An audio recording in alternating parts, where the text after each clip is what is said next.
The views expressed on the Nova Society are those of the panelists and guests and do not necessarily reflect the views or opinions of the Phoenix Research Institute or any institution which any panel member is associated. All right, so we'd like to welcome everyone back to the Nova Society. Today, Scott and I are going to be talking a little bit about Darryl Strawberry, the New York Mets, and why Scott is so happy that Darryl Strawberry is no longer the home run king of the New York Mets. So, Scott, what do you got to say? Well, I mean, look, in 1984, I think it was, Darryl came up, was it 83 or 84? Yeah. I was just out of college. I was a happy young man. The Mets were beginning to come on. I was a big fan. I had always been a fan of the team. And he was like, until Keith came around, I would say, maybe Gary Carter, he was the guy that I really looked to. And it was like, this is the beginning of a great era in Mets baseball. And obviously it didn't happen. I mean, they won in 86, which was, like a miracle to just get through that. From both the National League against Houston and then the World Series against Boston. And then the following year, they really just crapped the bed. And in 88, they lost to the Dodgers, who went on to win the World Series with Oral Hershiser and that crew. And Darryl left the Mets to go to the Dodgers. And, I think I felt pretty burned at the time, and I've been burned since. When he came back and played for the Yankees, I got more angry at him. And I've never recovered my sort of disdain for him in a way that I have forgiven Doc for squandering an amazing potential. And just... I'm so happy that he's not the home run leader of the Mets anymore. Yeah. That Pete Alonso has that and hit 2 last night, and what a wonderful thing. Yeah. And hopefully that'll be a sign that they're going to turn things around, because of course they lost 7 in a row up until last night, and they had they're basically a half game out of first place. Right now, they're 5 games out of first place. So hopefully they're turning it around. Right. I was really expecting a message coming out of the ownership saying that Mendoza was on the chopping. I really expected it, because this is the third big losing streak that they've had this season of 6 or more games. And, I understand that there's a problem with pitching. I get that. Stanek is just not cutting it at all. So again, I was very surprised when we did not see Uncle Steve coming out with a message saying he was going to make a change at the managerial, because usually that's what happens. You always blame the top, make that change, and hope for the best. And that's Yeah, you brought it up a couple of weeks ago, and I was surprised when you brought it up. But it was one of those losing streaks, and then I think they won 6 in a row before losing again. And now, they just really crapped the bed until last night. And yeah, I think I had finally had it with Mendoza when he didn't pinch run for Starling Marte, who got on second base with no outs, I think it was, and ended up getting thrown out at home plate. A faster, younger man might have made that. He had Tyler Taylor on the bench. I don't know if Acuna was available at that time to pinch run, but his mistakes seem to be mounting. His patience with the pitching staff last night, I think, was the last time we're going to see Holmes pitching for them as a starting pitcher. I think he's going to the bullpen. Montas went to the bullpen, or is going to the bullpen. It sounds like they're going to bring up a kid from the minor leagues, Brandon Sprode or Nolan, whatever is McLean. And so, they recognize that they have to make changes, which is great, but they've been slow to make those changes, I think. Right. He's extremely conservative, and he does show an awful lot of patience. And I would really like to know what his bench coach is feeding him, as far as the advice that the bench coach is giving to him, because you don't see a lot of, hey, it's okay to be patient with your veterans. I get that. I totally understand. But there comes a point in time that you've got to sit back and you got to say, hey, you got to make a change. You got to take a chance. And I agree with you that not pulling Marte, I think that was a problem. I think that not Holmes, I agree with you. He's probably done. I mean, let's face it, they were up 5-1, and next thing you know, it's 5-5.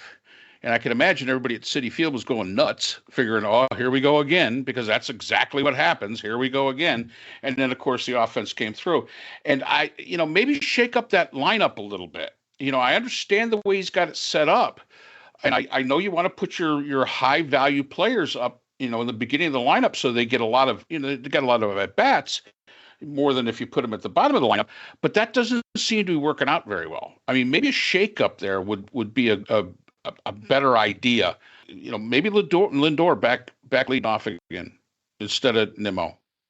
I mean, I don't know, but I do think that they've got to make some changes there, and they've got to make some decisions. Juan Soto, yeah. Over the years, he's going to make $750 million. He has a history of not producing the first year he gets traded. That he does not produce in that first year, and it's beginning to show a little bit here. He's producing a little bit, not near what his potential is. And I'm sorry, but Pete Alonso cannot carry this entire team. Just cannot do it. You cannot carry a team on a slugger. You've got to have base hits. You've got to have people that'll get on, and stealing bases and things like that. And you've got to have a manager that's willing to make the changes necessary to be able to get the most out of the team. And I would say that if they go on another losing streak, say 3 or 4, I would say probably Mendoza will be done. I think Steve Cohen will lose his patience with this, and I think you'll see a change. Now the question is who would they have? Who would they bring in, or would they the bench coach? What's his name? Used to be the manager, I think, of Toronto. They might go with him. Yeah, I don't I don't know for sure who to bring in. There's no what's his name, Billy from the Yankees that Steinbrenner used to bring in all the time, whatever. Yeah, Billy Martin. Billy Martin. Yeah, there's no Billy dead. Martin. Yeah, can't bring him. But yeah, I mean, you have to try different things. You can't just be complacent. And they have, you mentioned Lindor. They did move Lindor to the top of the lineup to get him some more at bats. Of course, he responded, I think, until yesterday, maybe even yesterday. I haven't looked at the box score. By not doing anything, by like going like 0 for 13 or something like that, or 0 for 14. He did have a hit yesterday, bunted, I believe, to get on. And so there were different players who were not picking it up. Obviously, last night everybody looked good. That lineup looked great last night because at the end of the game they all started hitting home runs, and right. Home runs can make you look real good. And maybe this is turning it around, but maybe it isn't. I don't know. They have a lot of games left. I think 7 maybe with the Phillies. So if they go on a roll, they have a good chance of catching them and surpassing them even. But they've got to play better than they've been playing. They're very inconsistent. Extremely inconsistent. Lindor hitting 243. I'm sorry. He's got to do a lot better than that. Same with Soto, 251. And again, Alonso right now is 267. Unfortunately, we talk about Starling Marte. He's hitting 276. Other than he's playing well. He's playing well. He did his job though. He did his job. He got on base. He got on second base. He was in scoring position. Now it's the manager's job to go out there and take him and say, "Hey, enjoy this from the dugout because we got a faster, younger guy ready to run the bases for you."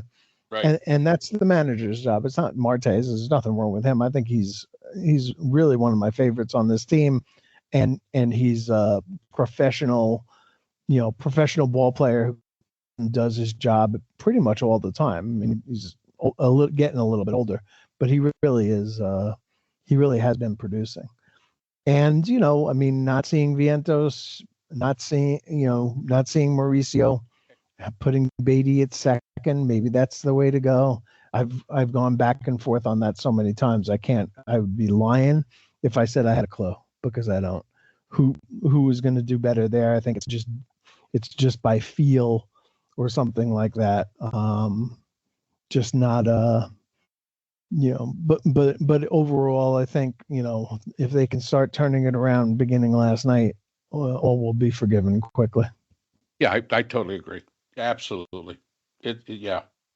So hopefully, they've got a couple more games. Phillies are playing Cincinnati right now. And of course, Cincinnati is only 2 games, or actually now 3 games out from the wild card spot, trailing the Mets. The Mets are the low man on the totem pole in the wild card spot. So hopefully, Philadelphia, it's hard to figure out. Do you want to root for Philadelphia? No.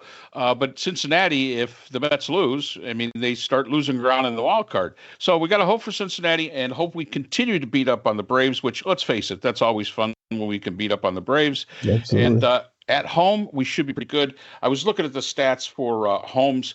I mean, he's only got a 3.71 ERA, which, isn't embarrassing.